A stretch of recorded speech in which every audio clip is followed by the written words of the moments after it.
the elite child molesters of Racine, Wisconsin, a town where the people in charge are child molesters. What if there were a town of only 78,000 people where the mayor, priests, pastors, psychiatrists, corporate heads and the sheriff were all sexually abusing children? Wouldn't you find that odd? What is the statistical likelihood? Exactly. That has happened and is still happening in Racine, Wisconsin. No journalist has ever looked at these cases in a greater context, let alone made a connection between them. For there to be this many child abuse cases among the authorities or elite of Racine here would likely have to be an organized group effort.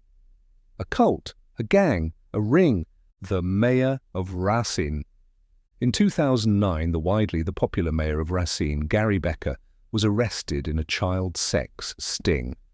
Law enforcement found that he had been seeking sex with children. Police also found child pornography on the mayor's computer. Becker pleaded guilty. He was exposed by regular citizens of Racine who were fixing his computer and found the child abuse material.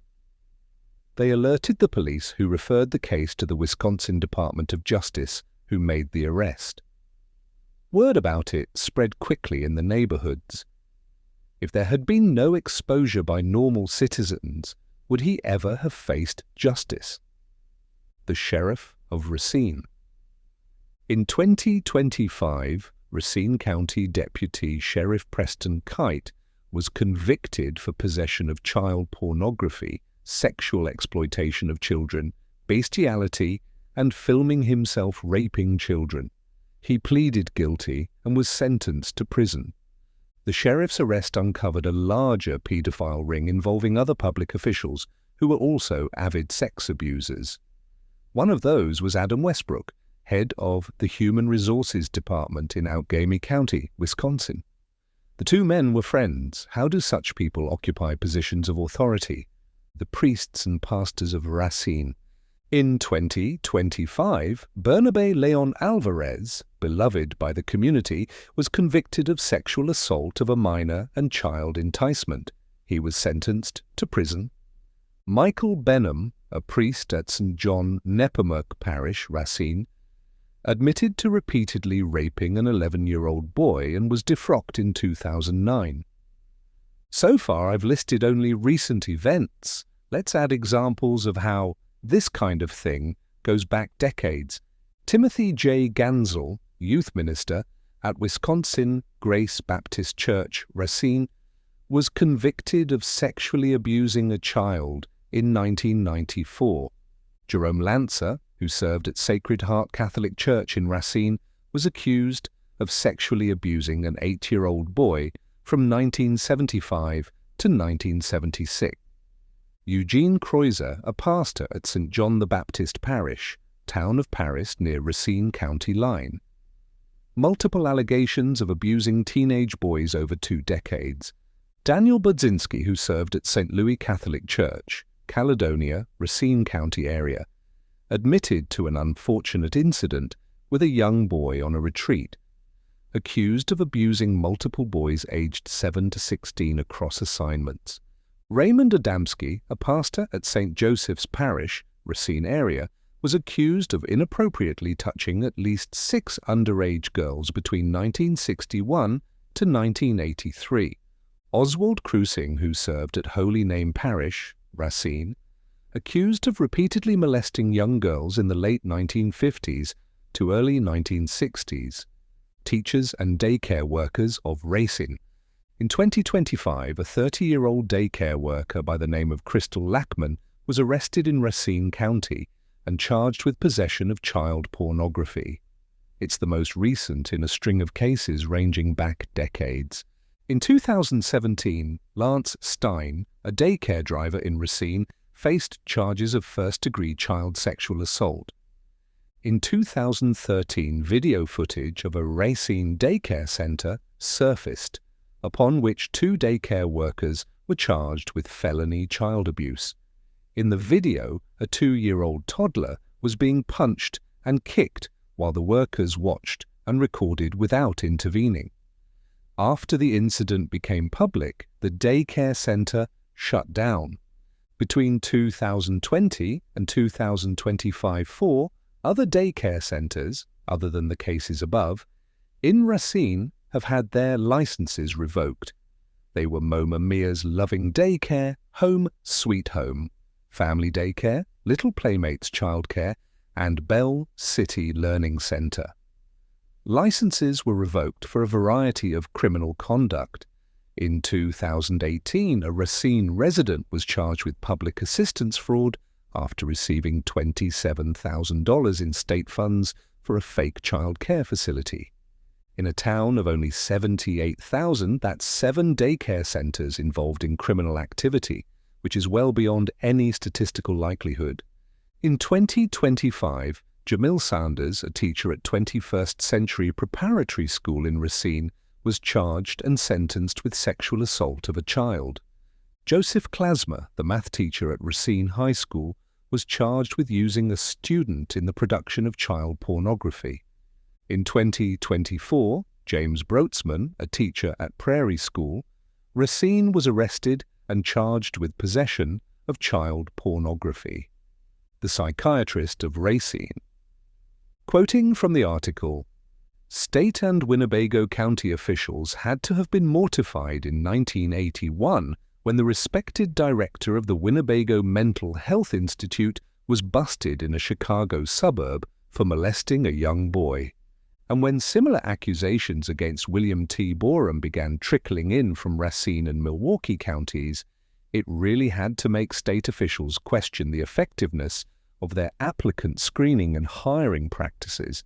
But imagine the soul-searching that took place when those officials learned in ensuing weeks that Borum was not really who he claimed to be, that he never attended Cornell University, never obtained a master's degree in business administration as he claimed, and was in no way qualified to run the 300-patient mental health center, one of the state's 3 mental hospitals that he'd been in charge of for a year. Authorities resist misconduct investigations. The craziest part of this is that the authorities have been resisting misconduct investigations. You'd think they'd be eager to help put a stop to the abuse of children. One newspaper, the Capital Times, of Madison, Wisconsin, has done some reporting on this. They detail how schools, unions, and even teachers obfuscated, resisted, or charged high fees for public records on teacher-child sex abuse, misconduct, and child grooming. Their 2025 investigative series is titled Dismissed Educator Sexual Misconduct and Grooming in Wisconsin. For Racine, the article states specifically, the district resisted providing records, citing that a search would be too burdensome. Officials later stated they could not provide records at all due to lacking resources to review the large volume of potential documents, per a letter from Deputy Chief of Human Resources, Kerry Hainstedt. Despite this, the reporters obtained some records showing examples of misconduct. Another article from 2025 is titled 200 Teacher Sexual Misconduct, Grooming Cases Shielded from Public. Their investigation found that half of the school teachers investigated for sexual misconduct with children were able to continue their teaching job. Journalists treat these as separate cases by lone perpetrators.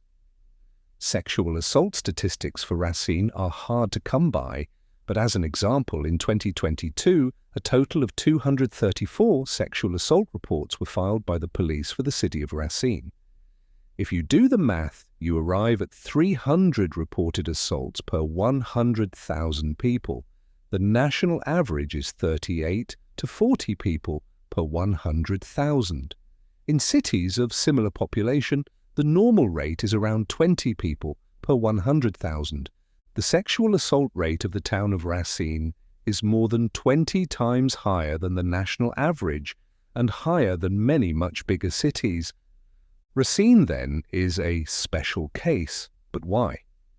Adding to the anomaly is the authorities themselves being involved in these criminal acts and resisting access to documents. Mysterious tunnels of Racine. Is Racine, Wisconsin, the quiet, unassuming town like any other? There are other signs that not all is what it seems. This, of course, doesn't automatically mean there is a link to the child abuse aura of the town, but in light of the facts, it makes sense to look for signs of cultism and secrecy. This is a church on 716 College Avenue in Racine, Wisconsin. If you look beneath it, you will find a subterranean railroad of unknown purpose. This kind of thing is more common than you think. Officials claim that the tunnel was built to free slaves. They've turned it into a museum with guided tours to support exactly that claim. This is the S.C. Johnson campus in downtown Racine. It includes underground tunnels that connect every building of the entire campus. They are unknown to most people because public access is limited. S.C. Johnson is a global leader in household cleaning products and pest control. Drano, Glade, Raid, Pledge, Windex, Ziploc, etc. Some might argue that no other company has brought more toxins into our household than S.C. Johnson. It is hilarious that its founder, Samuel Curtis Johnson, was called America's leading environmentalist by Fortune magazine. Johnson was also an Air Force intelligence officer and a member of the Sphinx Head Secret Society at Cornell University. Later, he became the world's foremost developer of aerosol insecticide. Later still, Johnson co-founded the World Business Council for Sustainable Development, which leads 225 multinational corporations in environmentalism. The man who brought toxic spray to the whole world was also appointed by Bill Clinton to lead the President's Council on Sustainable Development. Bill Clinton personally praised Johnson for his leadership. Johnson was also the longest-serving member of the Mayo Foundation Board of Trustees, Mayo Clinic, a major donor to the Smithsonian Institute and a developer for downtown Racine. All this I gleaned from his Wikipedia page. His grandson and heir to the Johnson fortune, Samuel Curtis. Johnson III was charged in 2011 in Racine County for repeated sexual assault of a child. The child was his 12-year-old teenage stepdaughter. He was sentenced to jail. Why am I not surprised? A Google Maps view of the Johnson Foundation, also located in Racine. I add it because of the potential symbolic cultic meaning of this wheel, the logo of the Johnson Foundation, which reminds me of the winged disc at the Masonic Center of Racine. Racine Masonic Center has subterranean features that were once rumored and are now confirmed, and features that are still merely rumored. The confirmed and documented features are several basement floors, expansive basement floors, a bomb shelter, trapdoors beneath the stage on the surface floor. Features rumored by locals are hidden basement rooms, tunnels to other buildings and toward Lake Michigan. Locals also say that the A.P. Dutton warehouse in Racine Harbor, which is now partially underwater, has secret submarine escape routes. The downtown of Racine is rumored to be connected from house to house by hidden passages, but these are said to have been built because of smuggling during the Prohibition. Possibly relevant? If Racine is in fact home to an elite child molesting cult, then some of these items could be related. Again, I'm not saying they are.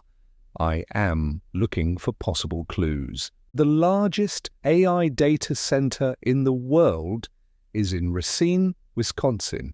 Not bad for a town of only 78,000. Racine is the world center of AI, and yet most people have never heard of the town. Operation High Jump. The first post-war military venture to Antarctica, Operation High Jump, was organized from Racine and surroundings.